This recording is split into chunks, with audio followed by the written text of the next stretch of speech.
예수님의 이름으로 기도하옵나이다. 아멘. 오늘 함께 보실 하나님의 말씀은 말라기입니다. 구약 성경 마지막 성경입니다. 말라기 1장 1절에서 5절까지 보도록 하겠습니다.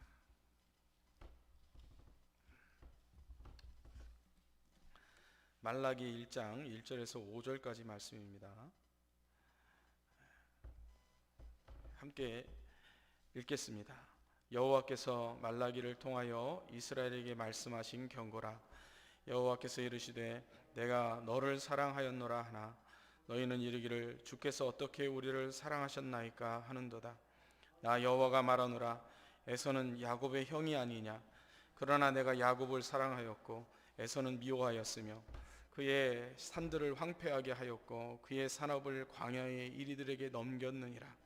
에돔은 말하기를 우리가 무너뜨림을 당하였으나 황폐된 곳을 다시 쌓으리라 하거니와 나 만군의 여호와는 이르노라. 그들은 쌓을지라도 나는 헐리라. 사람들이 그들을 일컬어 악한 지역이라 할 것이요 여호와의 영원한 진노를 받은 백성이라 할 것이며 너희는 눈으로 보고 이르기를 여호와께서는 이스라엘 지역 밖에서도 크시다 하리라. 아멘.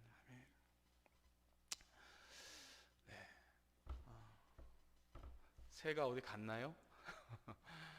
네, 하나님의 은혜가 우리 모든 성도들에게 정말 각각 임하여서 이 시대를 이길 수 있는 그런 힘과 권능을 우리 모두에게 부어주시기를 주님의 이름으로 축복합니다.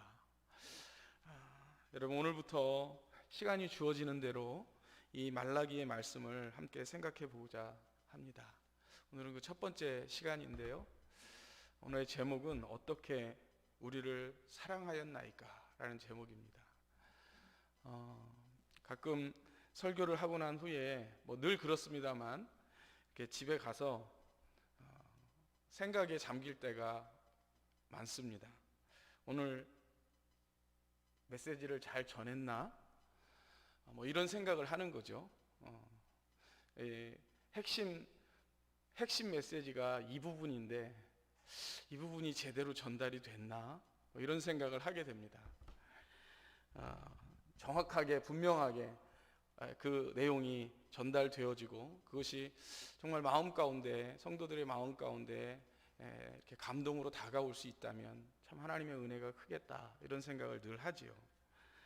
그래서 제가 아내에게 자주 물어봅니다.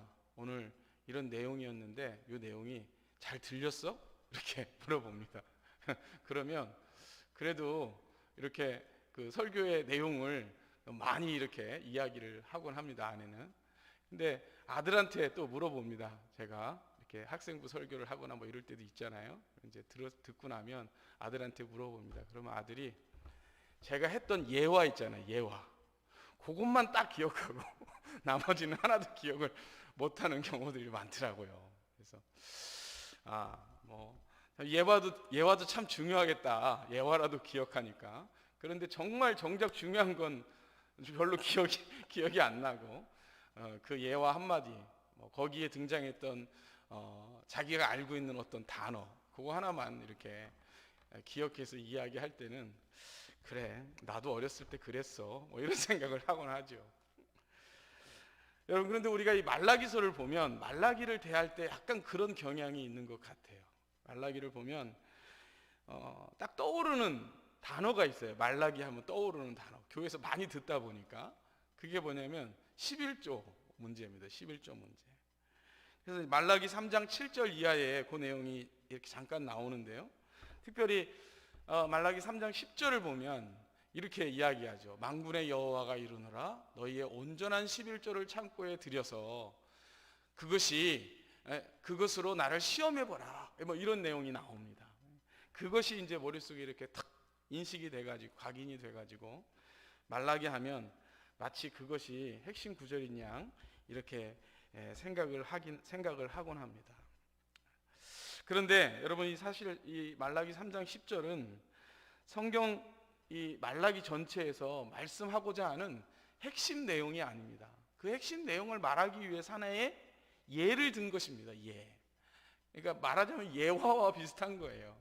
그런데 그것을 기억하고 핵심 메시지를 이렇게 주목하지 못하는 그런 경우들이 많이 있는데, 제가 생각해 봤어요. 말라기 선지자라면 어땠을까? 참 안타까웠겠다, 이런 생각이 듭니다. 여러분, 그래서 우리가 이 말라기서를 왜 성경이 기록해 놓고 있는가, 이것이 어떤 의미를 가지는가, 핵심 메시지가 무엇인가 하는 것을 잘 파악하고, 그리고 그 메시지를 전하기 위해서 예로 든 것이 무엇인가를 잘 구분해서 말씀을 들어야 하겠습니다. 자, 이 말라기서는요, 구약의 맨 마지막에 있는 기록된 성경이잖아요. 구약의 맨 마지막에 기록된 예언서 또는 선지서, 이렇게 말을 합니다. 그래서 이 말라기서는 구약과 신약을 연결하는 그런 연결고리의 역할을 많이 하곤 합니다. 신약 성경에 넘어가면 사복음서 중에 특별히 누가복음서 서두에 보면 세례 요한의 역할을 이야기하는 그런 대목이 나오는데, 거기에 보면 말라기 예언의 성취가 바로 이 세례 요한이다라고 그렇게 명시합니다. 말라기 마지막 부분인 4장 5절과 6절, 이게 거의 끝부분인데요, 그 중반절에 보면 이런 내용이 나옵니다. 내가 선지자 엘리야를 너희에게 보내리니. 이게 지금 엘리야 시대가 아닌데 엘리야와 같은 자를 보낸다, 이런 말이겠죠. 그렇죠? 그가 아버지의 마음을 자녀에게로 돌이키게 하고 자녀의 마음을 그들의 아버지에게로 돌이키게 하리라, 이런 내용이 말라기 4장 5절과 6절에 나옵니다. 그런데 누가복음 1장 17절을 보면 천사가 세례 요한의 아버지인 사가랴에게 나타나서 앞으로 태어날 아기에 대한 이야기를 하면서 그의 사명이 무엇인지를 말하는 장면이 나옵니다. 거기에 보면 이렇게 세례 요한을 지칭하는 겁니다. 그가 또 엘리야의 심령과 능력으로 주 앞에 먼저 와서 아버지의 마음을 자식에게. 말라기의 이 내용이 그대로 세례 요한에게서 성취될 것이다 라고 사가랴에게 예언하는 장면이 나타나는 것이죠. 이 누가복음은 바로 말라기서의 이 내용이 세례 요한을 통하여 성취되고 있다는 관점으로 지금 말라기서를 해석하고 있는 것입니다. 이것은 누가의 관점만이 아니라 예수님의 관점입니다. 예수님의 관점. 마가복음 9장에 보면 예수님께서 이제 변화산상에 올라가셔서 몸이 변화되시고 제자들과 함께 있다가 내려오시는 장면이 나옵니다. 제자들이 그 예수님과 함께 대화했던 두 사람을 생각했습니다. 한 사람은 모세고 한 사람은 엘리야였습니다. 그래서 이 제자들이 생각하기를, 엘리야를 보고 나서 생각하기를 뭔가가 떠오른 겁니다. 구약에 예언된 내용이죠. 그래서 예수님에게 이렇게 묻습니다. 어찌하여, 마가복음 9장 11절에 보면 어찌하여 서기관들이 말하기를 엘리야가 먼저 와야 합니까? 라고 하리라 라고 그렇게 말하는 것입니까? 라고 예수님에게 질문을 하는 거예요. 그러자 예수님께서 이렇게 대답을 하십니다. 마가복음 그 다음에 13절에 보면 내가 너희에게 이르노니 엘리야가 이미 왔다, 이렇게 말합니다. 엘리야가 왔다. 기록된 바와 같이 사람들이 함부로 대우하였다, 이렇게 말합니다. 이때의 엘리야는 누구를 가리키냐면 바로 세례 요한을 가리키는 것이죠. 이처럼 이 말라기서는 구약의 맨 마지막 성경이기도 하지만 신약을 열어가는 서론에 해당하기도 합니다. 그래서 말라기서는 4장의 짧은 선지서이지만 굉장히 중요한 시대적 전환점에 한가운데 서 있는 겁니다. 구약이라고 하는 하나님의 약속의 말씀이 어떻게 신약에서 성취되어지는가, 그 중간 단계에 하나님의 계시가 완성이 되고 그 계시의 성취가 이루어지기까지의 그 기간 동안 더 이상 하나님의 계시가 없는 시대를 지탱시켜가는 그런 중요한 말씀이 바로 말라기서인 거죠. 그래서 말라기서는 시대적인 대전환의 시점에서 이스라엘 백성들이 무엇을 중요하게 여기고 무엇을 붙들고 견뎌내야 하는가 하는 것을 말씀하는 중요한 선지서라 할 수 있습니다.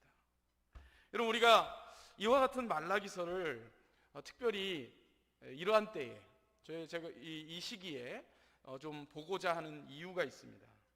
그것은 말라기 시대와 같이 지금 우리가 살고 있는 이 시대도 매우 큰 전환기를 맞이하고, 그리고 그런 시대를 우리가 지금 살고 있기 때문에 그렇습니다.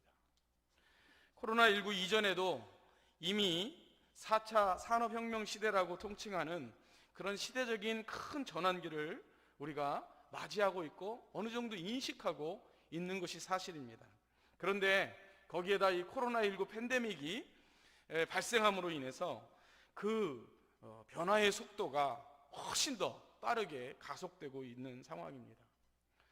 소위 디지털 혁명이라고 하는 이름으로 다가온 가상현실 세계, 여러분 한번 경험해 보신 적 있으십니까? 우리 아이들은요 이미 그런 시대를 살고 있어요. 그 가상현실 세상 속에서 가상화폐, 돈이 아니라 컴퓨터 안에서 사용하는 화폐가 있어요. 그 가상화폐를 사용하면서 물건을 사고 팔고, 그래서 기존의 모든 이런 상권들이 다 지금 재편되는 그런 완전히 변화되는 세상을 향하여 지금 가고 있습니다. 뿐만이 아니죠, 여러분. 빅데이터라는 말 들어보셨죠? 이 빅데이터라고 해서 지금 우리가 예를 들면 물건을 사잖아요. 물건을 사고 또는 팔고 이러잖아요. 그러면 이희범이라고 하는 사람이 이희범의 계정을 가지고 인터넷상에서 어떤 물건을 사거나 팔잖아요. 그러면 제가 가지고 있는 어떤 기호, 내가 선호하는 물건, 그리고 내가 좋아하는 어떤 구매의 패턴, 이런 것들을요 다 이렇게 데이터화 해가지고 그것을 다 정리해서 앞으로 3년 후에 또는 1년 후에 이희범이라는 사람이 어떤 물건을 필요로 할 것인가까지 예상해서 제가 가지고 있는 계정에 그 물건들을 그때에 딱 맞게 착착착 넣는 거예요. 그래서 여자 같으면 이 여자가 지금 현재 임신 몇 개월인가, 이것까지도 내가 물건을 사는 패턴을 가지고 읽어내서 내가 한 9달 또는 8달 정도 되면 출산용품을 이렇게 보이도록 만드는 지금 이런 시대가 되어 버렸습니다. 여러분, 알고리즘이라는 말 들어보셨습니까? 우리가 많이 보는 유튜브를 켜면 각 개인마다 보는 있잖아요. 이 영상이. 내가 어떤 A라는 영상을 보잖아요.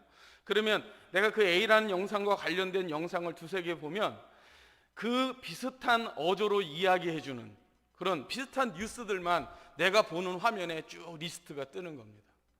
그래서 내가 보는 그 영상이 다 거기 비슷한 내용들만 뜨는 거예요. 내가 설교를 많이 보면 내 유튜브 리스트에 설교 영상이 쭉 뜨는 거예요. 내가 만약에 게임을 즐겨하면 게임 영상이 쭉 뜨는 거예요. 내가 만약에 바둑을 즐겨보면 바둑 영상만 쭉 뜨는 거예요. 그런 식으로 이미 빅데이터화된 이런 세상 속에서 우리가 말하고 우리가 선택하고 행동하는 것이 어떤 패턴으로 갈 것인가를 다 읽어내는 그런 시대를 살고 있습니다. 여러분, 지금은 휴먼 지능이 아니라 인공지능 시대라고 말하잖아요. 이 인공지능이 로봇과 결합해서 인간이 하던 많은 일들을 더욱 빠르고 정확하게 수행하고 있습니다. 그래서 사람들이 필요 없는 공장, 사람들이 필요 없는 마트, 더 이상 사람들이 없어도 되는 사무실, 이런 것들이 지금 생겨나고 있습니다. 전문직도 마찬가지래요. 의사도 인공지능과 로봇이 결합된 의사가 더 예리하고 정확하게 수술을 할 수 있다고 말하고, 그리고 변호사도 인공지능과 로봇이 컴퓨터가 결합이 되어서 더 정확한 판결을 내릴 수 있다고 말하는 시대를 우리가 살고 있습니다. 여러분, 얼마 전에 알파고라는 거 들어보셨죠? 이 인공지능 컴퓨터가 세계에서 가장 바둑을 잘 두는 이세돌과 대결해서 이겼잖아요. 운송수단도 얼마나 많이 변화됩니까? 무인 항공기, 무인 자동차 시대가 곧 도래한다고 합니다. 지금처럼 사람이 직접 운전하지 않아도 목적지만 딱 지정하면 그러면 편안히 모셔다 주는 시대, 영화에서나 보았던 그런 미래 시대가 지금 당장 눈앞에 온 것처럼 그렇게 변화된 시대를 살고 있습니다. 이 변화의 속도를 도저히 따라갈 수 없을 만큼 지금 세상은 큰 격변기를 겪고 있는 것이죠. 여러분, 저는 이제 딱 50살입니다. 그런데도 모르겠어요. 이거 뭐 듣기만 듣지 그게 정확하게 뭘 얘기하는지 모르겠어요. 그런데 우리 여기 계신 우리 아버지 세대, 우리 어머니 세대는 얼마나 더 모를까요? 얼마나 더 모를까요? 이러한 외적인 환경의 변화는 인간의 생각과 삶의 기준과 방식의 변화를 촉구하고 있습니다. 기존의 질서와 가치관은 이제 낡은 것이라고 말하면서 부정하거나 버려야 한다고 그렇게 주장합니다. 요즘 이 코로나19 시대에 1인 가구가 막 급속하게 확장되면서 여러분, 이제는 결혼도 중요하지 않고 가정의 정의도 달라져야 한다고 여기저기에서 소리를 높이고 있습니다. 한 남자와 한 여자의 결혼을 통해 구성되는 이런 전통적인 그런 가정의 기준이 아니라 이제는 함께 살고 있으면 그 사람이 남자든 그 사람이 여자든 심지어 동물이어도 가족의 구성원이 될 수 있지 않겠냐라고 말하는 시대가 지금 우리가 살고 있는 시대입니다. 꼭 결혼을 통해서 남자와 여자가 아이를 낳는 것이 아니라 남자든 여자든 기증된 정자나 난자를 가지고 자기가 원하는 때에 얼마든지 아이를 가질 수 있지 않느냐, 그 아이도 나의 자녀 아니냐라고 그렇게 주장하고 그것을 인정해야만 이 다양한 시대를 공존할 수 있다고 주장하는 시대를 살고 있습니다. 여러분, 이러한 큰 시대적인 전환기 속에서 우리 교회는 어떻습니까? 여러분, 이 시대적인 변화는 교회에도 큰 영향을 미치고 있습니다. 특별히 코로나19로 인해서 대면 예배가 어려워지면서 예배의 가치가 무너지고 흔들리고 있습니다. 교회 공동체의 이 공동체성도 더 이상 전통적인 방식의 공동체의 의미가 흐려지고 있는 그런 시대를 우리가 맞이하고 있습니다. 사실은 이러한 도전들은 그 시대마다 조금 모양은 달랐지만 언제나 그랬습니다만은 지금은 더욱더 성경적 가치관과 질서가 크게 흔들리는 그런 시대를 우리가 살고 있습니다. 바로 이러한 시대적인 전환기에 여러분, 우리는 어떻게 무엇을 붙들고 무엇을 지키고 어디에 초점을 맞추고 살아가야 할까? 구약과 신약이라고 하는 시대적인 대격변기를 살았던 말라기와 그 시대의 교회를 향하여 선포했던 이 말라기서는 이와 같은 큰 시대적인 격변기 속에 우리가 무엇을 붙들어야 하고 또 무엇을 놓치지 말아야 하는가에 대한 분명한 메시지를 전해주고 있습니다. 그래서 우리가 이 말라기서를 보아야 합니다. 말라기라고 하는 이 말의 의미는 이것을 고유명사라고 해서 어떤 사람의 이름이다, 말라기 선지자 이렇게 보통 우리가 봅니다만은 일반 명사로도 생각을 할 때가 있습니다. 말라기라는 말은 나의 사자라는 말입니다. 이 사자는 어르렁하는 이런 사자가 아니고 메신저라는 말입니다. 전령이라는 말이죠. 나의 하나님의 메신저 이런 말입니다. 그 말라기 선지자의 이름이기도 하고 또 하나님께서 이 말라기를 통하여 그 시대에 그리고 오고 오는 모든 교회에게 전하고자 하는 메시지가 있었다는 겁니다.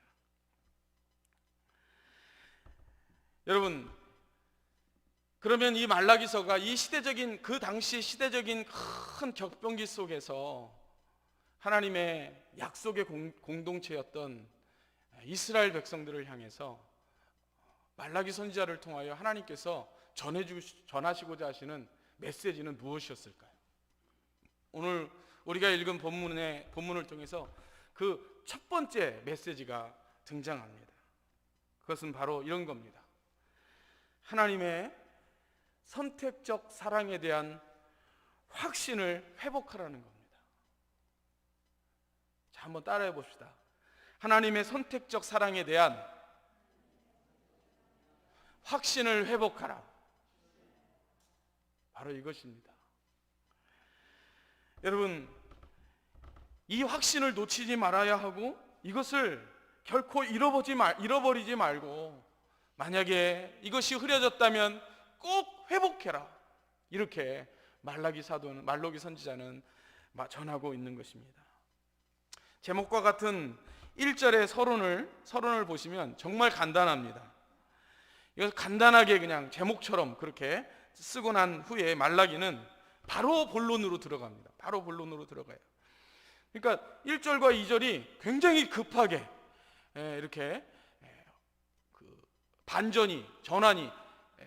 장면의 전환이 급하게 일어나는 것 같은 그런 느낌을 지울 수가 없습니다. 그만큼 급하고 중요한 소식이 있다는 겁니다. 이 급한 본론의 첫 번째 내용은 지금 이스라엘 백성들이 크게 변화하는 시대적 소용돌이 속에서, 그리고 여러 가지 환경적 어려움 속에서, 그리고 지속되고 있는 정치 경제적인 불안감 가운데서 잃어버린 것, 그들이 무엇을 잃어버렸는가, 그것을 지적하고 그것을 급히 회복해야만 한다고 하는 것을 강조하고 있습니다. 그것은 바로 앞서 말씀드린 것처럼 하나님의 사랑에 대한 확신입니다. 여러분, 시대가 변하고, 그리고 상황이 어렵고, 그리고 특별히 나 개인적으로 여러 가지 어려움이 그치지 않고 지속될 때에 우리는 참 많이 흔들립니다. 하나님과의 관계가 흔들리고 하나님에 대한 확신이 흔들립니다. 근데 그것이 흔들리면요, 우리의 믿음은 뿌리채 뽑히고 말 것입니다.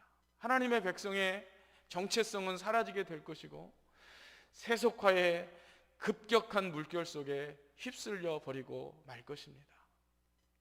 이 세상의 변화 속에서 여전히 하나님의 말씀을 붙들고 살아가는 하나님의 백성들이 꼭 붙들어야 하는 것 무엇일까요? 이 세속에 휩쓸리지 않고 그 정체성을 가지고 이 세상 가운데 하나님의 백성됨으로 살아갈 수 있도록 만드는 것은 무엇일까요? 그것은 바로 하나님의 사랑에 대한 확신입니다. 특별히 선택적 사랑에 대한 확신입니다. 여러분, 오늘 그 핵심 구절은 바로 2절 말씀입니다. 2절 말씀을 우리가 한번 깊이 보아야 할 텐데요, 2절 상반절을 보시면 이렇게 말씀합니다. 여호와께서 이르시되 내가 너희를 사랑하였노라. 이렇게 말합니다. 1절에서 그냥 서론 제목처럼 쭉 얘기하고 2절에 갑자기 본론으로 나오면서 탁 사랑 고백이 나옵니다. 갑자기 나오는 거예요. 갑자기. 그렇죠? 여러분, 요즘 청년들 사이에서 많이 흔히 쓰는 표현이 있습니다. 그게 뭐예요? 갑자기? 이런 표현입니다. 갑자기? 이런 거예요. 뜬금없이 생뚱맞게 어떤 제안을 하거나 어떤 이야기를 하면 갑자기? 이렇게 얘기하는 거죠. 오늘 이 2절 본문이 좀 그런 것 같습니다. 하나님께서 밑도 끝도 없이 갑자기 사랑 고백을 합니다. 여러분, 사랑 고백을 하는데 좀 뜸도 들여야 되고, 사랑 고백을 하기 전까지 여러 가지 이렇게 밑에 작업을 좀 해야 되잖아요. 예열도 해야 되고. 그런데 그런 거 없습니다. 그냥 다이렉트로 이야기합니다. 내가 너희를 사랑한다. 그만큼 급한 것입니다. 그만큼 중요한 겁니다. 그만큼 이것이 시급한 문제라는 것이죠. 그런데 여러분, 이 하나님의 사랑은 선택적 사랑입니다. 여기서 선택적이라는 말은 언뜻 듣기에는 조건적이라는 말로 들릴 수 있습니다. 그러나 정반대입니다. 여기서 말하는 선택적이란 무조건적이란 말입니다. 다시 말해서 어떤 조건을 보고 선택한 것이 아니라 조건 없이 선택했다는 그런 의미입니다. 이것이 조건 없이 선택한 것이다. 하나님의 사랑이 우리의 어떤 조건에 의한 것이 아니다라는 것을 설명하기 위해서 2절 하반절과 3절 상반절에서 이 예를 드는 겁니다. 어떤 예를 드냐면 에서와 야곱의 예를 드는 겁니다. 에서와 야곱. 원래 에서가 장자입니다. 그래서 에서가 그 장자의 지분을 받아야 하고 그리고 이스라엘의 조상이 되어야 합니다. 그런데 하나님께서 에서를 선택하지 아니하고 그 동생인 야곱을 선택했다고 말하는 겁니다. 그리고 그 에서가 아무리 흥왕해도 또는 그 에서가 무너졌다가 다시 세운다고 할지라도 하나님이 에서를 선택하지 않았기 때문에 에서에 대해서는 관심을 두지 않겠다는 말입니다. 그리고 내가 무조건적으로 선택한 야곱을 끝까지 책임지겠다고 말씀하시는 것입니다. 그래서 2절과 3절 상반절에 이렇게 말하는 거예요. 나 여호와가 말하노라 에서는 야곱의 형이 아니냐? 그러나 내가 야곱을 사랑하였고 에서는 미워하였다. 이렇게 말하는 겁니다. 여기 미워했다는 말은 막 대놓고 너 잘못했어 막 이렇게 지금 지적한다는 얘기가 아니고요. 사랑이라는 것을 강조하기 위해서 미움이라는 정반대되는 말을 거기에 쓰고 있는 겁니다. 야곱을 일방적으로 무조건적으로 선택하시고 사랑하신 하나님, 지금 그것을 이야기하는 거예요. 로마서 9장 10절 이하에 보면 이 야곱을 일방적으로 선택하시고 사랑하는, 조건 없이 이 야곱을 선택했다는 것을 로마서 9장 10절 이하에서 이렇게 이야기합니다. 여러분 한번 보십시오. 리브가가 이제 이삭의 누굽니까? 이삭의 아내잖아요. 그 리브가가 임신을 했습니다. 그런데 그 자식들이 아직 나지도 않았으니까 무슨 선이나 악이나 이런 일을 행할 일이 없잖아요. 그랬는데도 불구하고 그때에, 나지 않았을 때에 택하심을 따라 되는 하나님의 뜻이 행위로 말미암지 않고 오직 부르시는 이로 말미암아 서게 하려 하사, 이렇게 말합니다. 그래서 12절에 보면 리브가에게 이르시되 큰 자가 어린 자를 섬기리라. 나지도 않았는데 이미 큰 자가 어린 자를 섬길 것이다 라고 하나님께서 작은 자를 선택하셨다는 거예요. 그리고 이렇게 말하는 거예요. 기록된 바, 여기 지금 말라기서의 말씀을 지금 인용하고 있는 거예요. 내가 야곱은 사랑하였고 에서는 미워하였다 하신 것 같으니라, 이렇게 말씀하고 있는 겁니다. 여러분, 이렇게 야곱을 일방적으로 무조건적으로 선택하시고 사랑하신 하나님은 어떤 분이실까요? 그 하나님은 어떤 분이신데 야곱을 사랑합니까? 여러분, 그 사랑이 얼마나 크고 얼마나 대단하고 놀라운지는 그 사랑을 베푸시는 분이 어떤 분인가를 알아야 하는 거죠. 그 하나님은 어떤 분입니까? 단순히 작은 이스라엘에 매여 있는 소위 어떤 지방의 작은 신이 아니십니다. 그 하나님은 온 세상을 창조하시고 이 역사의 주인이 되시는 전능하신 하나님 여호와이십니다. 그것을 5절에서 밝히고 있는 겁니다. 5절 말씀. 여러분, 우리 5절 말씀을 한 목소리로 한번 읽어볼까요? 한 번 더. 너희는 눈으로 보고 이르기를 여호와께서는 이스라엘 지역 밖에서도 크시다 하리라. 아멘. 이스라엘 안에서만 하나님이 맹위를 떨치시는 분이 아니세요. 이스라엘 안에서만 신으로 취향받는 분이 아니세요. 하나님은 이스라엘 밖에 온 열방과 세계 만국에서도 하나님은 영광을 받으시는 분이십니다. 여러분, 바로 그 하나님께서 이스라엘 백성들을 향하여 내가 너희를 사랑하였노라 라고 말씀하고 있는 겁니다. 그러니 여러분, 그 사랑의 대상이 얼마나 감격이 있고 얼마나 감동이 있어야 되는 겁니까? 그렇잖아요? 제가 저 같은 작은 사람이 누군가에게 내가 당신을 사랑합니다 라고 말하면 아유, 부담스러워요 라고 말할 수 있을지는 모르겠지만, 그러나 여러분, 온 세상을 창조하시고 온 우주 만물을 다스리시고 이 역사의 주인 되신 하나님께서 내가 너를 사랑한다 이렇게 말하면 여러분, 그게 얼마나 큰 감격이어야 되고 얼마나 큰 감동이겠습니까? 그렇죠? 그래야 되잖아요. 그래야 정상이잖아요. 여러분, 그런데 지금 이스라엘의 반응을 한번 보십시다. 이스라엘의 반응은 어떻게 반응하고 있는가? 이스라엘 백성들의 반응은요, 정반대의 반응을 보이고 있습니다. 냉랭합니다. 차갑습니다. 너무나 냉소적입니다. 2절 중반절에 보면 이스라엘 백성들의 반응이 이렇게 나오고 있습니다. 주께서 어떻게 우리를 사랑하셨다는 말입니까? 이렇게 말하는 거예요. 여러분, 이게 뭘 얘기하는 걸까요? 이 하나님의 사랑의 고백을 받으면 어떻게 나 같은 것을 사랑하셨습니까? 어떻게 나에게 하나님이 나를 사랑한다고 고백할 수 있습니까? 하나님, 정말 내가 이 사랑을 받을 만한 자격이 없는 자입니다. 하나님, 감사합니다. 하나님, 너무너무나 영광입니다. 이렇게 나와야 정상인데, 지금 이스라엘 백성들은 정반대입니다. 나를 사랑하셨다고요? 아니, 어떻게 나를 사랑했다는 말이에요? 뭐가 나를 사랑했다는 거예요? 이렇게 나오고 있다는 거예요. 뭘 지적하는 겁니까? 이스라엘 백성들이 깊이 병들어 있다는 걸 지적하고 있는 겁니다. 하나님의 사랑에 대한 확신을 잃어버린 상태가 되었습니다.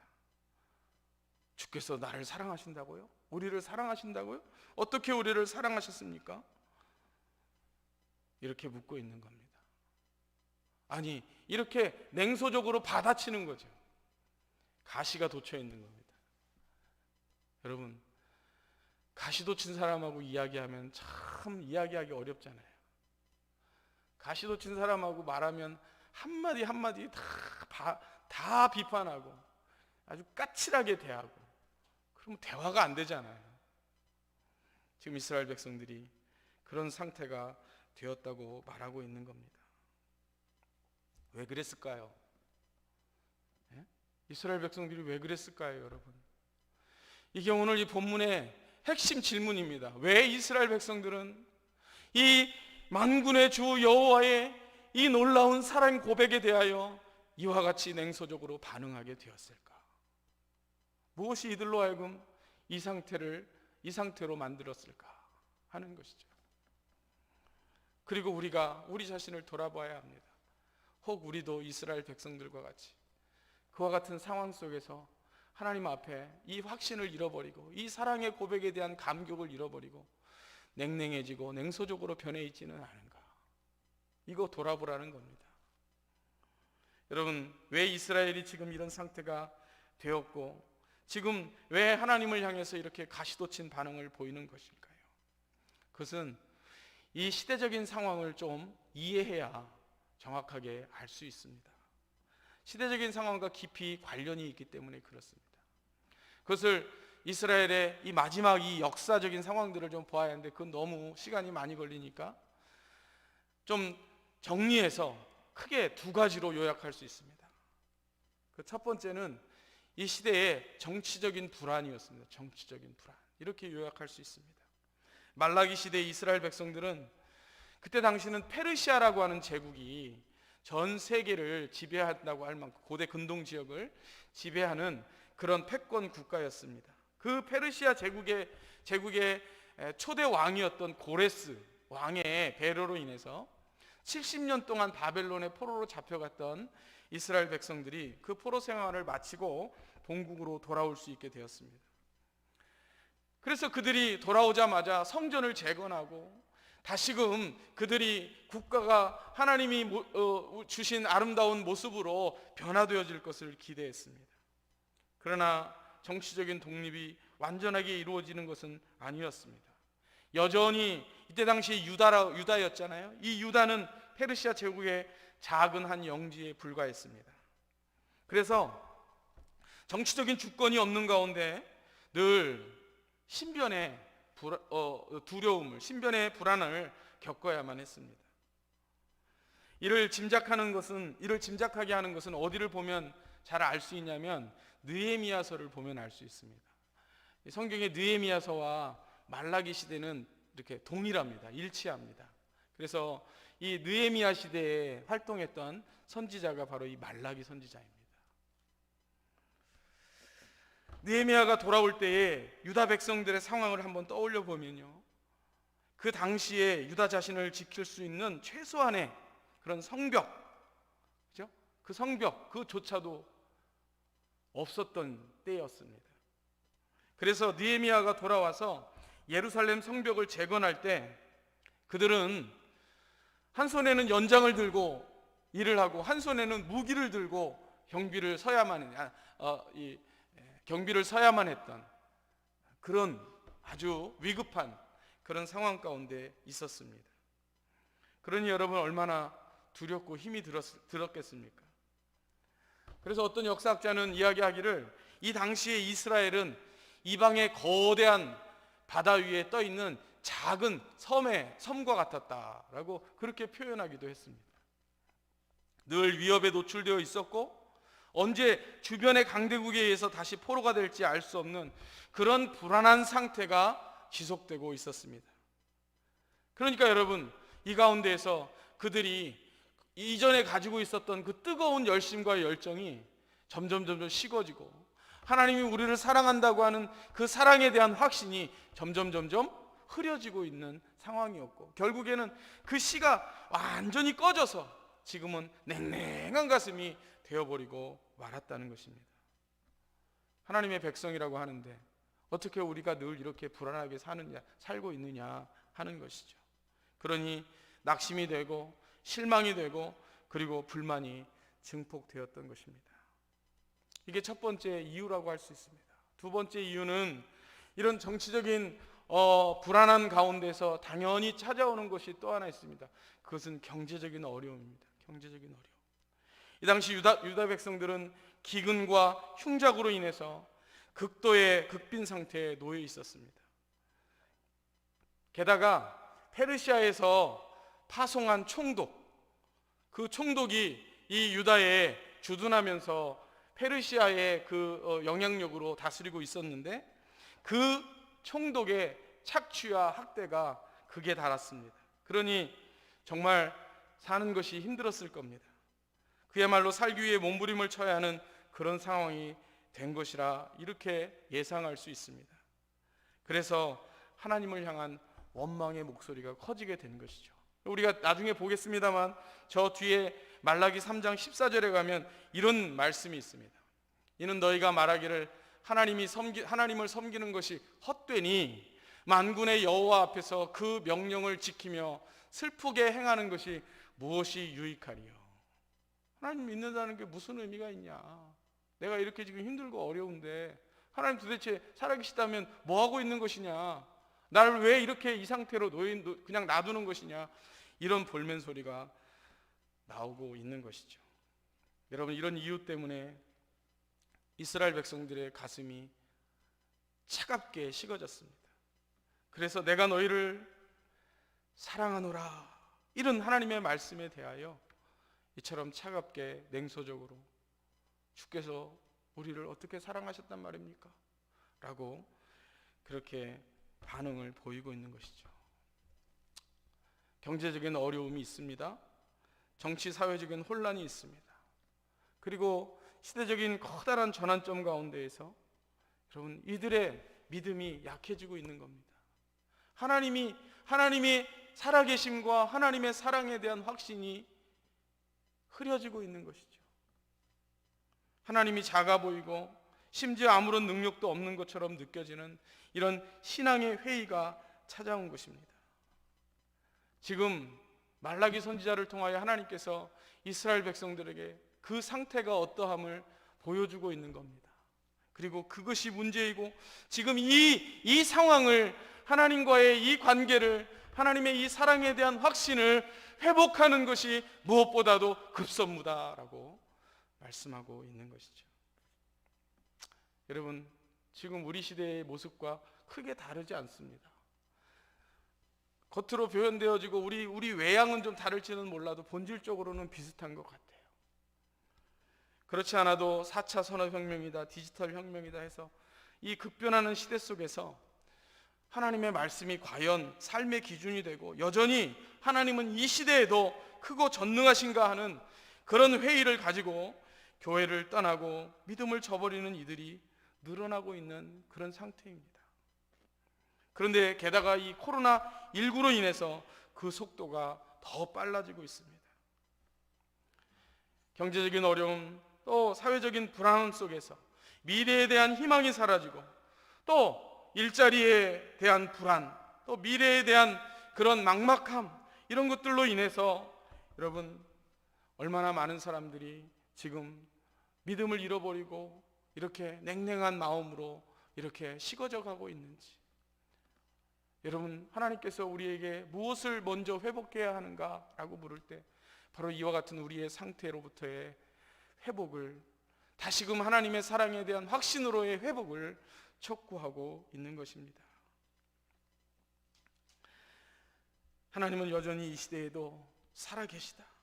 하나님은 여전히 전능하시다. 하나님은 여전히 우리의 조건 때문이 아니라 그 하나님의 계획 때문에 우리를 사랑하시고 인도하시고 보호하시고 다스리신다 라고 하는 이 확신을 다시 붙들어라, 다시 회복해라, 그것으로부터 다시 출발해라 라고 말씀하고 있는 것입니다. 이 확신이 무엇보다도 급선무입니다. 여러분, 이 확신을 가지는 것이, 이 확신을 회복하는 것이 사랑하는 여러분, 이 시대를 이길 수 있는 가장 근본적인 핵심입니다. 가장 근본적인 능력입니다. 우리의 마음 가운데 여러 가지 어려움들 속에서 그럼에도 불구하고 여전히 하나님은 살아계시다라고 하는 이 하나님의 선택적 사랑에 대한 확신을, 그 증거를 우리에게 보여주시는 것이 있습니다. 그것이 바로 예수 그리스도의 십자가입니다. 예수님의 십자가가 하나님께서 우리에게 모든 것을 다 주었다고 하는 증표입니다.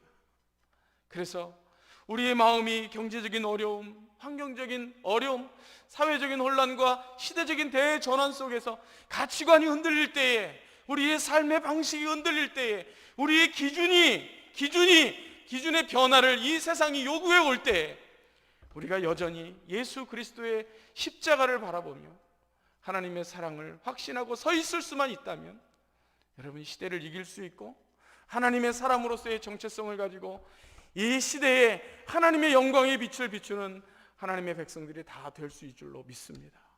여러분, 저는 저와 여러분이 오늘 이 말라기 선지자가 지적하는 이 하나님의 선택적 사랑에 대한 이 확신을 다시 회복하는 일을 위하여 함께 기도하고, 우리 교회가 이 시대에 이 확신을 놓치지 않고 굳게 서는 교회가 되어지도록, 한국 교회가 이 확신 속에서 다시금 세상의 빛과 소금의 역할을 감당하는 교회로, 그 사명을 회복하는 자리로 나아갈 수 있도록 함께 기도하는 성도들이 되어지기를 주님의 이름으로 축원합니다. 우리 함께 찬송하겠습니다. 304장입니다. 304장